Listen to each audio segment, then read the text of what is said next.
I will call this meeting of the Academic Achievement Committee to order.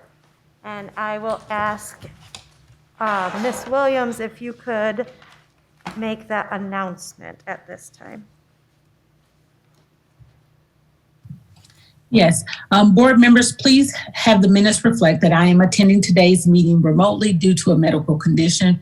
I am currently located in Kent County, Grand Rapids, Michigan. Members of the public attending the meeting electronically will be able to provide public comment in a manner outlined in the meeting notice. Thank you so much. And I am going to just welcome everyone and make a statement that before we begin the proceedings of our board committee meeting, I need to highlight safety protocols and expectations based on the latest guidance and the recent CDC announcement placing Kent County in the substantial risk category for transmission of the COVID-19 Delta variant effective August 17th, 2021. We are requiring masks indoors for anyone on the grounds of GRPS property. This includes all students, staff, and visitors, regardless of vaccination status. Public comment cards and meeting agendas are located on the tables within the board chambers at both entrances. Once you fill out a comment card, please submit this in the drop box next to the comment cards. Our board assistant will collect the cards when I call for public comment and deliver them to the board table. Individuals will be called on one at a time to the presentation table. Members of the public attending the meeting electronically will be able to provide public comment in the manner outlined in the meeting notice. On behalf of our administration and this board committee, thank you for being here and in attendance with us. So at this time, do we have any comment cards? Okay, thank you. Then we will move on. So we have Eric Harmsen here in place of Dr. Gorman, and you can go ahead. Well, good afternoon, Ms. Davis, Mrs. Williams, and Mr. Ross. I am filling in for Dr. Gorman today. We have a full agenda, and I will be walking us through it. So, instructional council update. Jonathan Harper will give a brief instructional council update. I'm very excited to be able to give a first days of school update. We'll have a social and emotional curriculum content with Mel Atkins and elementary electives presentation, Megan Owen and Kurt Johnson. At this time, I'll have Jonathan Harper come on up and give us some instructional council update.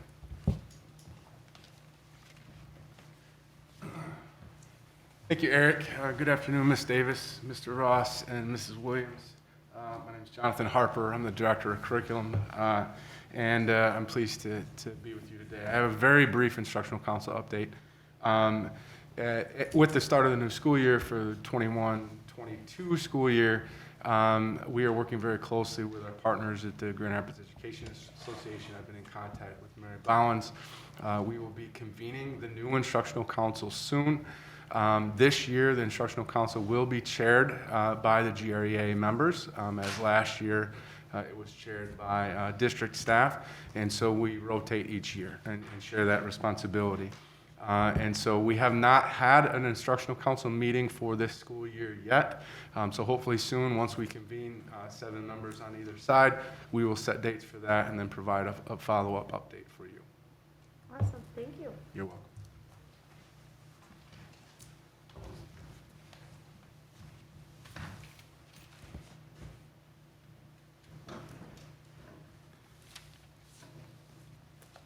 So I am excited to give a first day of a school update. It's been a great start to the school. Starting we're coming out of in the middle of a pandemic.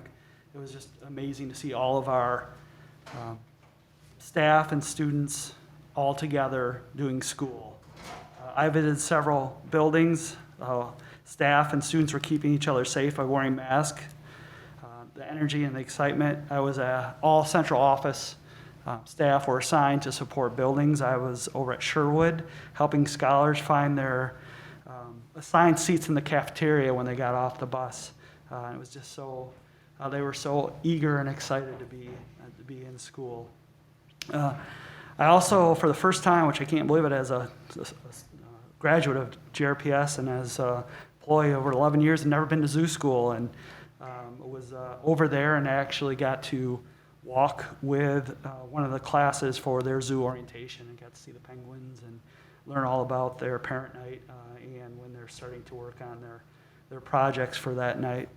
I went to Shawmut and saw the new offices, our bond money that our community graciously gave to us. I saw our new offices, went to Union High School, saw the new lockers, freshly painted walls, new carpeting, and most importantly, air conditioning.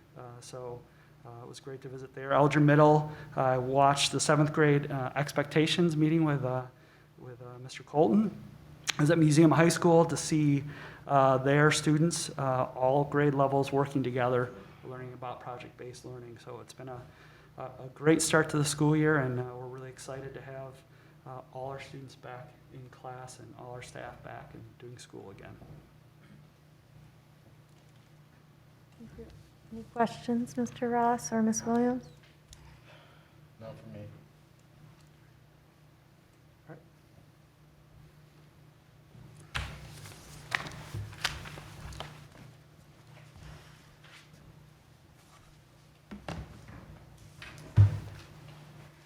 Good afternoon, Mr. Davis, Ms. Williams, and Mr. Ross. Again, my name is Mel Atkins, and Second Director of Community and Student Affairs. And I'm here to give a brief update on where we're currently at as regards to social emotional learning, and then kind of where we're planning on going really now, next upcoming days and weeks, and then in the next coming years, and the years to follow as well. And so what we did was pretty exciting, and thank you for approving it, is as of July 1, we added a new director of behavioral health and social emotional learning to the district. We know this work that we're embarking is an important work. We needed someone to lead this as we move forward. His name is Jamal Fisher. He had a conflict. He could not be here today. Well, also what we've been doing is at the new teacher orientation, we offer trainings and supports for new teachers around SEL during the GRPS way. We continue to offer supports for parents through Parent University, throughout courses or modules or just readings that we have on the Parent University website at parents.grps.org. One thing we're working on, and it's kind of transitions to where we're going, we do not have an adopted SEL curriculum yet. We know the research says you start with culture first, and then that's what we're doing. But what we do have, or what do is coming, it's on the full board agenda for Tuesday, September 7th, is a 2-year contract with CASEL. CASEL stands for the Collaborative for Academic Social Emotional Learning. And what, if approved, that really allows us to work with probably the best of the best out there around social emotional learning. And some things that we're going to be doing, with them is one, building central office knowledge of SEL, revising the district SEL plan, ensuring that adults understand SEL and the capacity to teach it. Work with pilot schools around this project, promote SEL to students, practice continuous improvement, and using SEL as a lever for equity are some of the areas that we're looking to do with CASEL over these next 2 years. And we know part of that work is going to be gaining the knowledge to adopt a SEL curriculum with that. And we're targeting to adopt that curriculum by the fall, by fall of next year. And so that would be part of this year's work. And then we also know moving forward, we're going to continue to offer additional professional development opportunities, topics around, SEL basics, equity, adult SEL, classroom SEL, and student and family voice. Are there any questions? Yeah, just can you tell me a bit more, and it may be a bit premature since we're not really working with CASEL yet, but SEL as a lever for equity. How do you interpret that?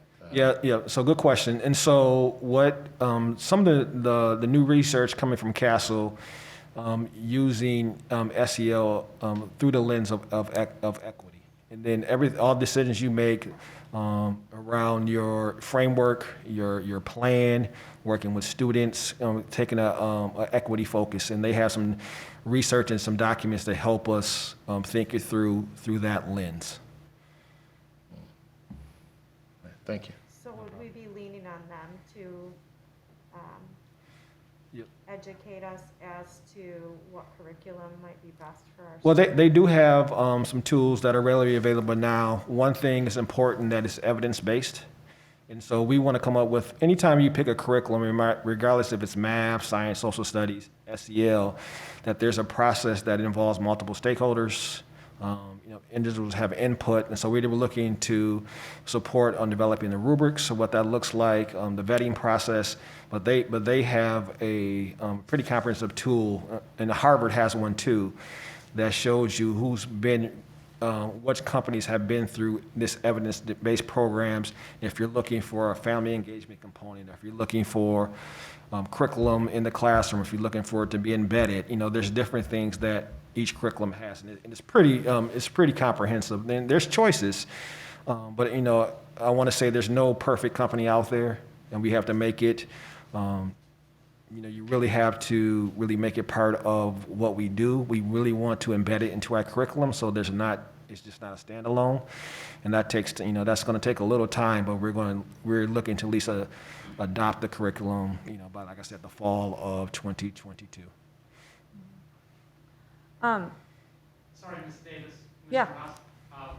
Ms. Williams is having some trouble hearing. If you could speak directly in the microphone, it will help her. Okay. So right now, our guidance counselors, social workers, all of that, they're not doing like lessons on social emotional. So we have a couple curriculums out there now, one being, for example, Second Step, that some schools use, but it's not a district-wide adopted curriculum. Gotcha. And there's other SEL supports, sometimes like Capturing Kids' Hearts and things of that nature that are out there. But we're looking, it may be two curriculums because it's the elementary and the secondary. We don't want to block ourselves into one, so it may be one or two curriculums that we're looking for. But really just using that process that we use with other adoptions of curriculums, we want to apply that here as well. Gotcha. How about, I saw on the last slide that you had listed PBIS. Is that something that we utilize in all of our buildings, or? We do, and it's a good question. So we have been, I would say, quote unquote, like air quotes, a PBIS district for, oh my goodness, a number of years. I'm trying to, at least probably 7, 8 years that I would say. And so sometimes you see if you have like the acronym ROAR, or if you see expectations in the hallway, things of that nature in the lunchroom, that each of the buildings have, that's connected to PBIS. So that's a component of, one of the components under the umbrella of SEL. And so that's where we started as a system, but now we're just trying to take it to the next level. Great. Just one more question about PBIS. Is that, do you have a process to make sure that that's being followed through in each building to fidelity, or like? We do, and so even before we had our, like I said, we currently have a director of behavioral health and social emotional learning. But even before we got that position in July, Natasha Neal was one of our leads that led this effort, and we have at one point we had over 30 trained SEL providers, that went through a lot of training, and then we had, I would say, 6 people that really were kind of trainer models with that. And sometimes support positions like youth advocates are the ones that we lean on to do some of this work, but we've been looking, to expand that as well. I know we piloted the last 2 summers, with summer school, with some of the SEL initiatives that we do as well. Awesome. Well, I'm excited that we have a director and that we're moving forward. This will be good for our students. Very exciting. Thank you so much. What'd you say his name was again now? His name is Jamal Fisher. Thank you.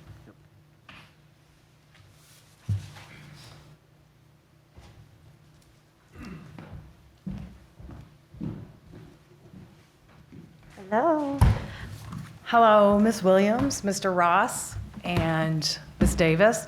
It's great to be here today. I'm Maggie Malone. I'm the Director of Fine Arts and Shared Time. And We are here to talk to you about elementary level electives in the district. So just to give a high-level overview, currently the electives that we offer at the elementary level, we have art, music, PE in all of our schools, and then some of our schools, in addition to that, have Spanish and technology. The frequency is spelled out there, so you can see that they're offered once to twice a week. And then in our traditional middle schools, you can see that those courses are offered 5 days a week. Maggie, can you talk a little bit about like how we determine which schools have the Spanish and technology electives? Sure.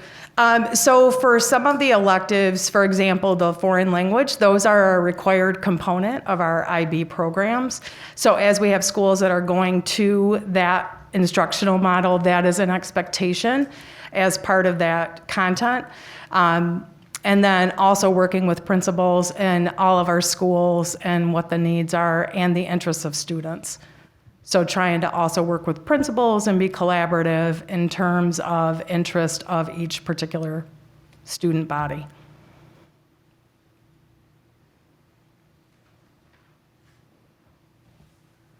Anything else before we go on? Okay. We wanted to give a little bit more information about what we're actually teaching. What does that look like for students in each one of those classes? In visual arts, we met as a team and talked about high quality visual arts instruction and what does that look like for our students. And we determined that we really felt passionately that kids were exposed, all of our students were exposed to different media. So when you're in our visual arts classes, you will see painting, drawing, ceramics, 3D projects, printmaking, as well as digital art. And so we have required units that our teachers provide that are loosely constructed, but there is an expectation that all of our students in GRPS are experiencing all of these mediums. I did too. So would you say that it's equitable throughout like the elementary buildings that they all have exposure to those then? I would, and we've worked really hard. One of the, as you see the kiln in the top left, not all of our schools had kilns. Some of them were not working. So we've done a lot of work district-wide to ensure that all of our schools have kilns that are working and are functioning so that all of our students at the elementary levels can be exposed to that and experience that media.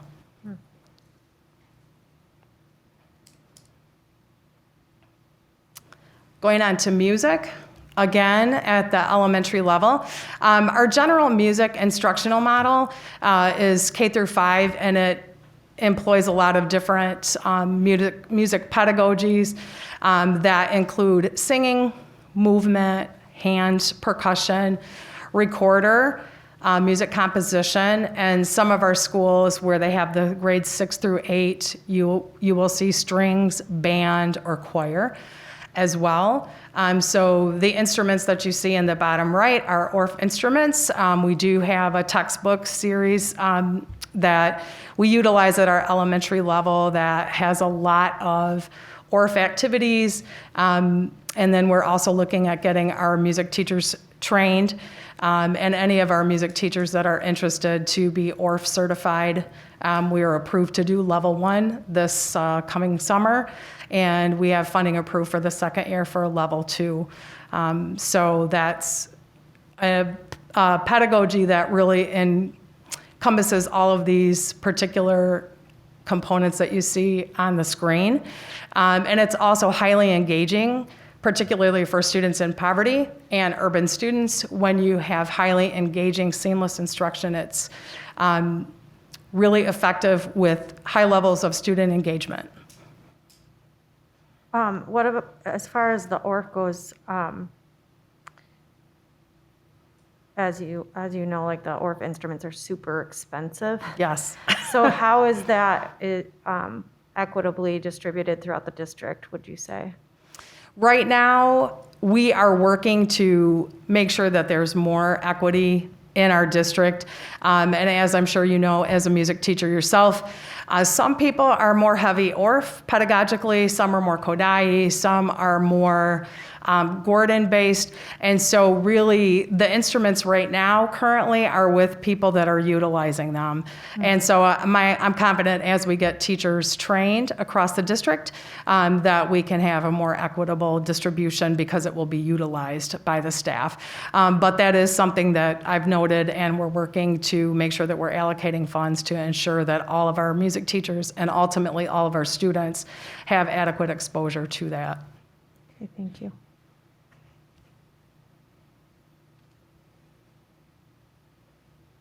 No, I was just looking up ORF, that's all. It's really cool. Yeah, I'm. It's exhausting to do, but it's super fun and engaging for kids. Yeah, and maybe as we get closer to that training, we can do a little presentation on. Yeah, that'd be great. We could even Have do a some of little our teachers lesson. present. Just saying. I'm here for you. Okay. Take it away, Mr. Johnson. All right, physical education. So good afternoon, Mrs. Davis, Ms. Davis, excuse me, and Mrs. Williams and Mr. Ross. So we're here to talk a little bit about physical education here. And kinesthetic development is really the science of body movement and how those body parts work in concert to create physical movement. And so within that learning, students learn about local motor skills. I have a retainer in my mouth. It's just hard to talk. Too much information And a there. math. Been there, done that. Local motor skills, which involves running, jumping, and throwing, but also non-local motor skills, things like stability, balance, and weight transfer. They also learn about teamwork, which is another way of saying how to work together collaboratively.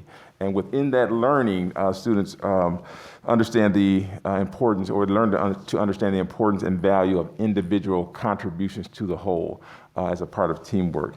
So, and then they expand out to physical knowledge, where they learn about heart rate, pulse, also endurance and recovery. So physical education is always closely related to and connected to health. And so students learn how to stay healthy. And for our elementary grades, they get an introduction and overview into infectious diseases that would include HIV as early as 4th grade, and then an introduction and overview of reproductive health in 5th grade. And so when they transition and move to the middle school grades, 6th through 8th, they will have an actual health class where they will learn more detailed information on those subjects in a little greater detail, along with other health subjects there. We were deliberate to include nutrition in our physical education. We thought it was important, so teachers are teaching nutrition lessons there, where students learn about how to fuel the body. They learn about the food groups.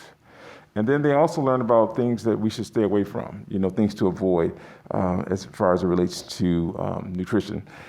Self-expression is a component that is, and enjoyment is really connected to SEL.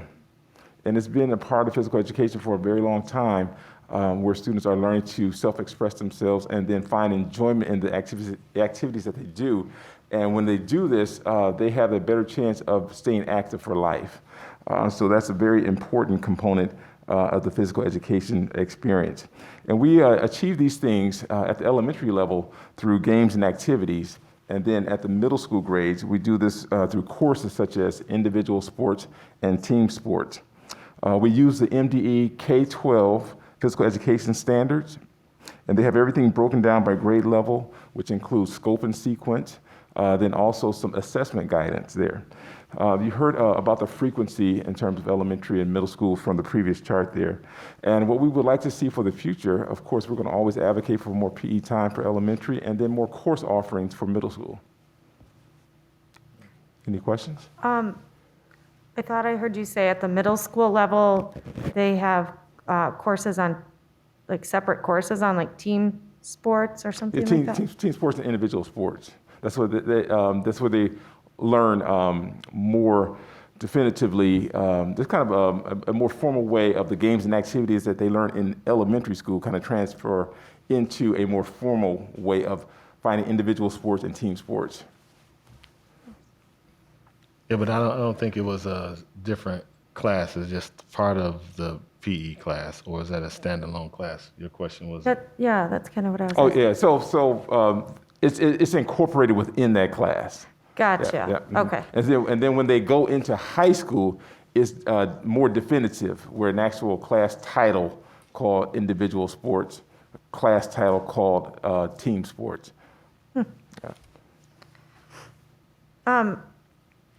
This, I don't know if this goes in order of what we're talking about, but I just thought of this question.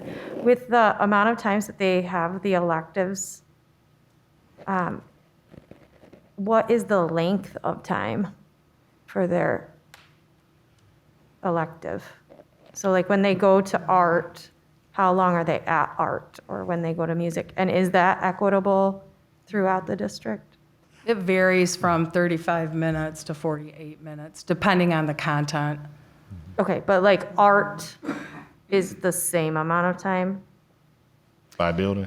Right, yes. And we do have one school, Coit does have, because they're an arts-focused school, that school does have art, for example, twice, where other schools have it once. Okay, that makes sense. So that's the case with art. As far as the other electives, is there sort of a balance between schools? I get to deal with Coit, obviously, since they're arts based, but what about the other subjects?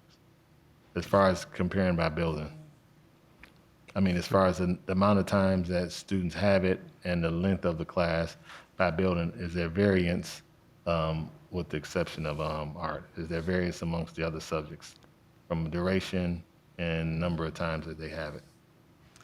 Yeah, for art, music, and PE, they're pretty standard across the district. Spanish and technology, again, not all of our schools have it. So in that regard, no, that's not equitable across the district because not everyone has it. Mr. Johnson, is there anything I'm missing?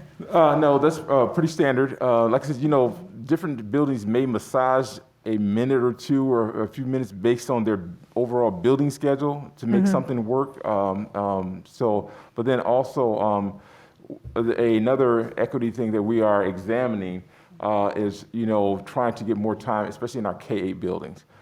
So we have middle school grades in K-8 buildings who receive those subjects once per week, whereas their counterparts in comprehensive middle schools will receive those courses every day for a semester, or 1 hour for a semester. So we're working on finding a way to address that.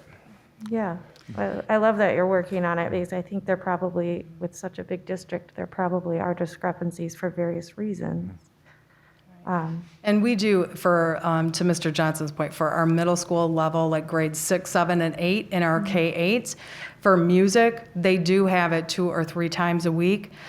Because again, if you think about band and choir and orchestra, once a week, they're not going to really make any progress and get traction. So programmatically, when we're looking at, outcomes and what do we want for our kids when they leave us, and what do we want our high school programming to look like, reflecting back on that to articulate that content in a way where we're setting up our students to be successful, reflecting back to kindergarten. So, that general music instruction that really sequences into that ensemble, which we're starting in the 6th grade. So there is a variation for those particular contents at the grades 6 through 8 in the K-8, again, to help those students be closer pairing with time and content knowledge with the traditional middle school so that when they get to high school, they can be ready to be in band, to be in choir, to play in an orchestra.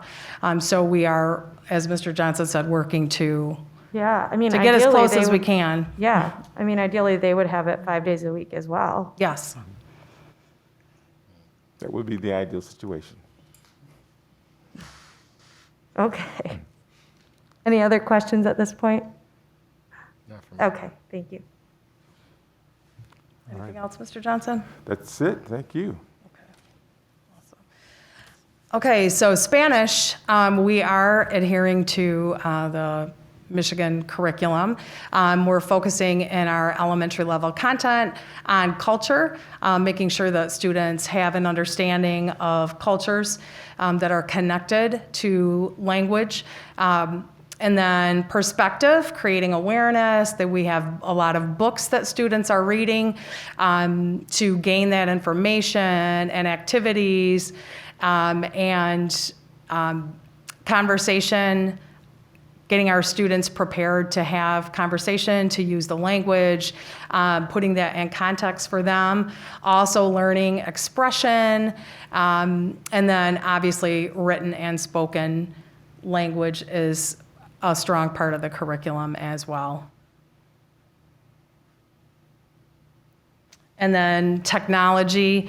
In our technology classes, we did a lot of work this summer connecting to the information media technology literacy standards. So those are focusing on global citizenship, global collaborator.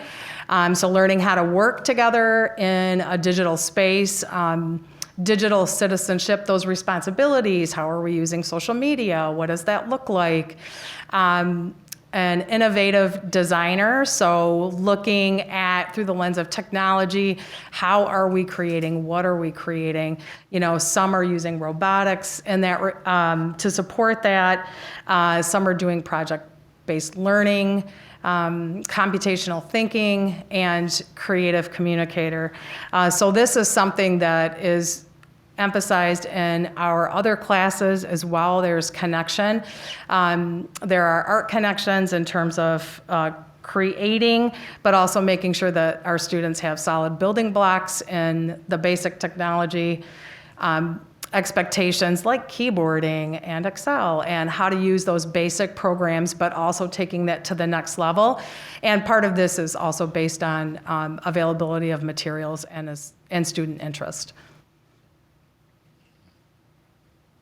When you say student interest for the Spanish and technology, was there like some sort of formal gathering of information on student interest to determine which schools those were offered at? Or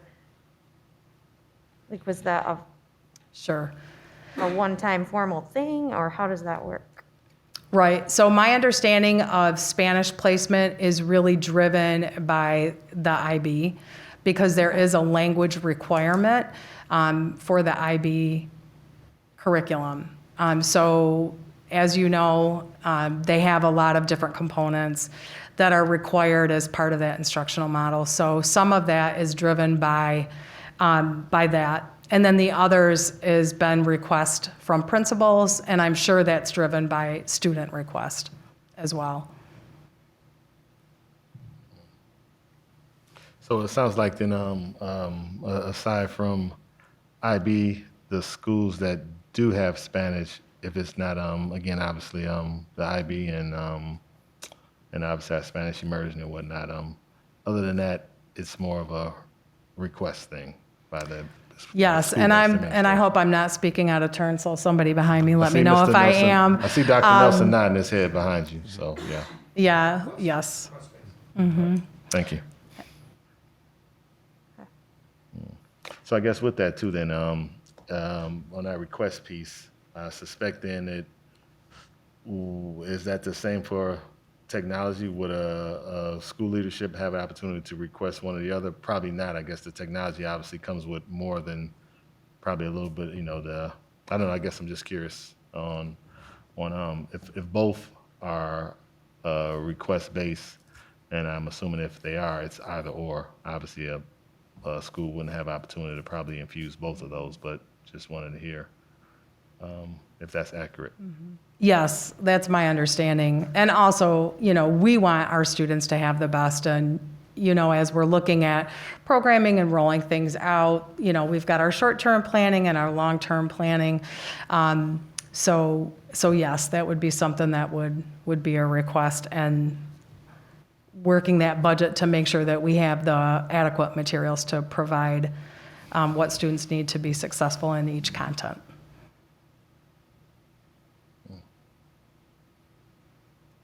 Any other questions? Okay, thank you so much. Yeah, thank you. Thank you, everyone.